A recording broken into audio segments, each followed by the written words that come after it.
अस्सलाम वालेकुम एवरीवन। नज़्म है मेरे पास अल्लामा इकबाल रहमतुल्लाह अलैह की, गुले रंगी उसका टाइटल है।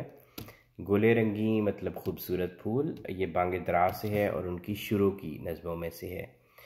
तो इस नज़्म में बेसिकली इसका जो बैकग्राउंड है वो यूँ है कि आप यूँ समझें कि मतलब एक ऐसा इंसान है कि जो मतलब अंधेरे में है, ठीक है। या आप यूँ समझिए कि जब अंधेरा होता है, राइट, और उसके बाद जब सूरज निकलता है, रोशनी पड़ती है चीज़ों पे, तो चीज़ें वाज़ेह होना शुरू होती हैं।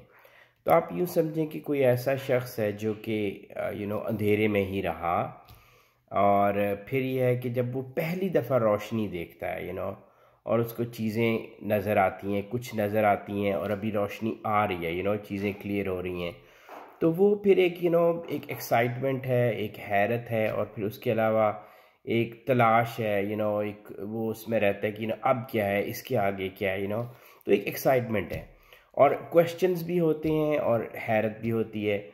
तो बिल्कुल इसी कैफियत में ये आई थिंक इकबाल ने ये नज़्म लिखी है, अल्लामा इकबाल रहमतुल्लाह अलैह ने। और फिर ऐसी कैफियत में इंसान जो है ना वो बोलना चाहता है, लाइक बातें करना चाहता है, तो वो सेल्फ टॉक हो सकती है, ख़ुद कलामी। इकबाल ने यहाँ पे एक फूल को लिया है, उसको सामने रखा है, कहीं बाहर गए हैं दूर तन्हाई में, एक फूल नज़र आया है और उसको सारी अपनी स्टोरी सुना रहे हैं और उससे बातें कर रहे हैं। लेकिन काफ़ी इंटरेस्टिंग है। गुले रंगी तो ए खूबसूरत फूल, तू शनासाए खराशे उकदाए मुश्किल नहीं। कि उकदाए मुश्किल कि इंसान एक ज़िंदगी गुजारता है ना, और उस ज़िंदगी में बड़ी मुश्किलें आती हैं, बड़े बड़े ऐसे गुत्थियाँ आती हैं, जब इंसान को लगता है कि ये सुलझाई नहीं जाएंगी, अपने आप को वो फंसा हुआ पाता है।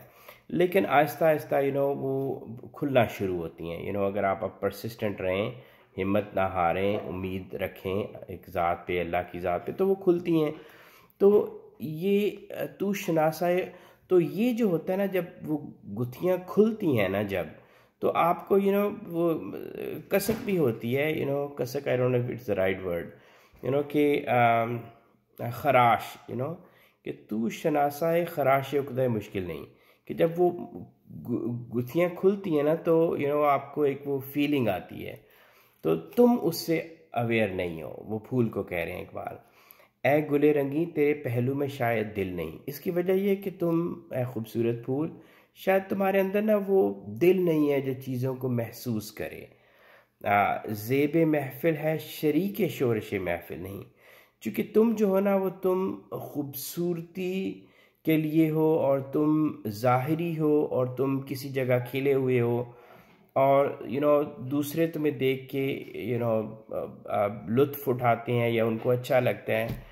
लेकिन तुम जो ये जो हंगामे हैं ना, मतलब तुम्हारी एक ज़ात है, लेकिन इसके अलावा एक कायनात है, इसमें हर वक्त बहुत खूबसूरत हंगामे हो रहे हैं, इवेंट्स हो रहे हैं, और उनसे तुम शनासा नहीं हो, चूँकि तुम कट ऑफ हो, तुम एक ज़ाहिरी चीज़ हो, और हालांकि आगे पीछे बहुत कुछ हो रहा है।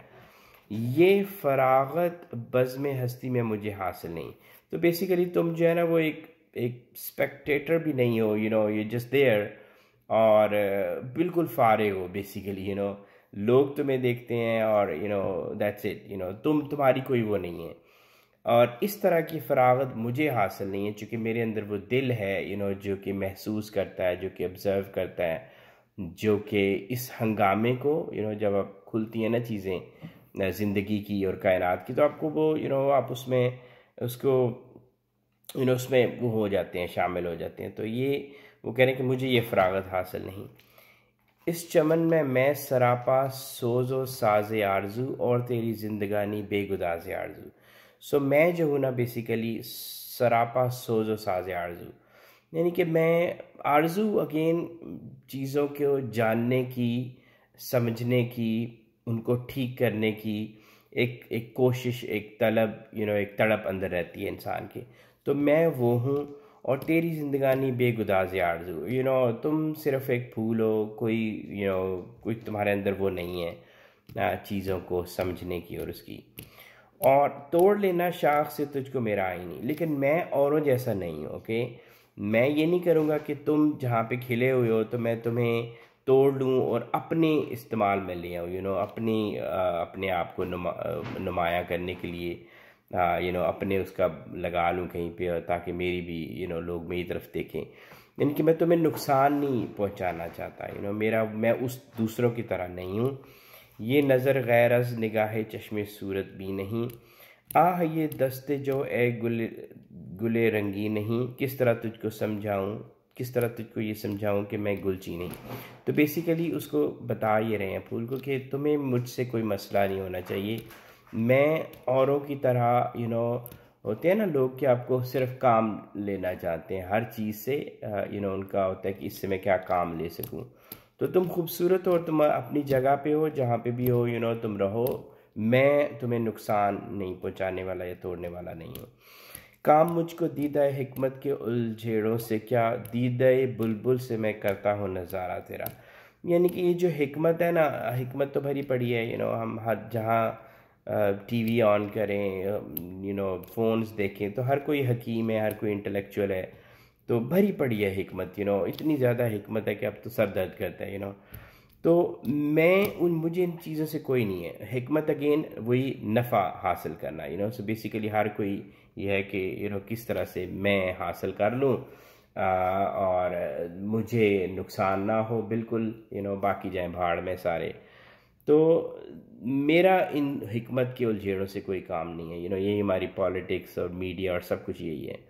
दीदाए बुलबुल से मैं करता हूँ नज़ारा तेरा, मैं तुम्हें ना सिर्फ अपनी आँख में बल्कि मैं दूसरों की आँख से तुम्हें जाके देखता हूँ, यानी कि तुम्हें हर एंगल से मैं देखता हूँ, और एंगल भी अपनी नज़र से नहीं, मतलब ये है कि मैं बुलबुल बेसिकली फूल को पसंद करती है ना, तो उसको कहने कि मैं अपनी ख्वाहिशों को हटा के सब कुछ ख़त्म कर के तो मैं तुझे प्योरिटी के साथ जो सिर्फ मोहब्बत होती है देखने की, मैं उस नज़र से तुम्हें देखता हूँ। 100 ज़ुबानों पर भी खामोशी तुझे मंजूर है, राज वो क्या है तेरे सीने में जो मस्तूर है। अब वो ना से सवाल करते हैं कि 100 ज़ुबानों पर भी खामोशी तुझे मंजूर है, कि तेरे आगे पीछे हर वक्त ये आवाज़ें हैं, परिंदे हैं, हर कोई चहचहा रहा है, लेकिन तुम इस तरह चुप, बिल्कुल जिस तरह बच्चे नहीं होते, छोटे पैदा होते हैं और कुछ महीनों तक बिल्कुल चुप, बोलते नहीं है, बस देख आंखें भी खुली होती हैं, बिल्कुल फूल भी ऐसे ही होते हैं। तो क्या है तेरे अंदर, राज वो क्या है तेरे सीने में, क्या तुम छुपाए हुए हो, कुछ कुछ कहना चाहते हो। मेरी सूरत तू भी एक बरगे रियाज दूर है, मैं चमन से दूर हूँ, तू भी चमन से दूर है। अब वो यहाँ पे उसको ना अपने दिल की बात बता रहे हैं कि इकबाल को चूँकि समझ आ गई थी ना कि हम हर चीज़ जो है ना इंटरकनेक्टेड है, इंसान ही नहीं, हर चीज़, प्लांट्स और एनिमल्स और दुनिया और कायनात कनेक्टेड है, सबकी एसेंस एक है। तो मैं भी तो वही हूँ, मैं भी एक खूबसूरत बाग है, उसमें मैं दूर हूँ उससे, मैं उसको पूरा नहीं देख पाता हूँ, और तुम्हारी भी तो वही हालत है, तुम भी तो दूर हो और तुम्हें भी नहीं पता। मुतमईन है तू परेशान मिसले बू रहता हूँ मैं, ज़ख्मी शमशीर ज़ौक़े जस्तजू रहता हूँ मैं। लेकिन मेरा और तुम्हारा फ़र्क ये है कि तुम इतने खूबसूरत और इत्मीनान से बैठे हुए हो, और मैं हूँ कि मेरे अंदर वो तड़प है, एक जस्तजू है, एक तलाश है। और ये लेकिन फिर इकबाल अपने आप को समझा भी रहे हैं कि ये परेशानी मेरी सामाने जमीयत ना हो, ये जिगर सोज़ी चिराग खाना हिकमत ना हो, कि ये जो मेरी जस्तजू है, मेरी परेशानी है, जो चीज़ मुझे इसमें रखती है, इस दौड़ में, इस तलाश में समझने की। तो एक तो ये हकीम है ना इंटेलेक्चुअल, जो सारे हमें नज़र आते हैं पॉलिटिक्स और मीडिया के, लेकिन एक हकीम एक अल्लाह की ज़ात है, सब हकीमों से बड़े हकीम, राइट। तो मैं भी ये जो मेरी परेशानी हो ना, ये इसके अंदर उनकी कोई हिकमत है, यानी कि इसमें से मेरी परेशानी और मेरी जस्तजू में से मेरे लिए कुछ निकलना है, और चिराग खाना एक बंदा हो, यानी कि इससे मुझे आगे की मंजिलें मेरे लिए शायद आसान हो।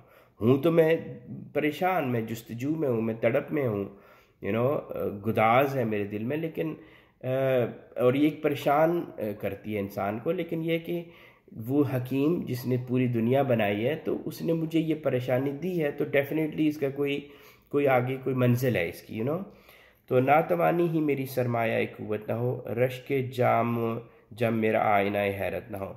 कि हो सकता है कि यही जो मैं अब अपने आप को कमज़ोर पाता हूँ, यानी कि कुछ चीज़ें नहीं समझ आती चीज़ें ज़िंदगी में और आगे पीछे, तो शायद ये मेरी कमज़ोरी जो है ये मेरा एक दिन बड़ी मेरी ताकत बन जाए, और ये तलाश मुतसिल शमे जहाँ अफरोज़ है तो सन अदराक इंसान को ख़राम आमोज़ है। कि यही जो तलाश मुतसिल है ना, ये जो मुस्तकिल तलाश है, जुस्तजू है, यही जो है ना ये जहान को रोशन करती है। इंसान को इल्म और इल्म जो मिलता है और जो उसको जो चीज़ें समझ आती हैं, जो अता होती हैं, जो ये उसके लिए उसकी मंजिलें रोशन करती हैं आगे तरफ, और इंसान को यही तो उसने अदराक, यानी कि जब उसको अदराक का घोड़े पे वो सवार होता है ना, तो फिर उसके लिए आगे चीज़ें एक्सप्लोर करता है, नई सारी। सो बेसिकली अगेन वही जो मेरे ख़्याल में यही है कि इकबाल ने मतलब चीज़ें समझ आईं और फिर वो एक्साइटमेंट में शेयर करना चाहते हैं, और अभी और भी सवाल हैं, और वो उसको अपनी जस्तजू को वो जारी रखना चाह रहे हैं। तो कुछ इस तरह से इस नज़्म का ख़ुलासा है। अपना ख्याल रखिएगा।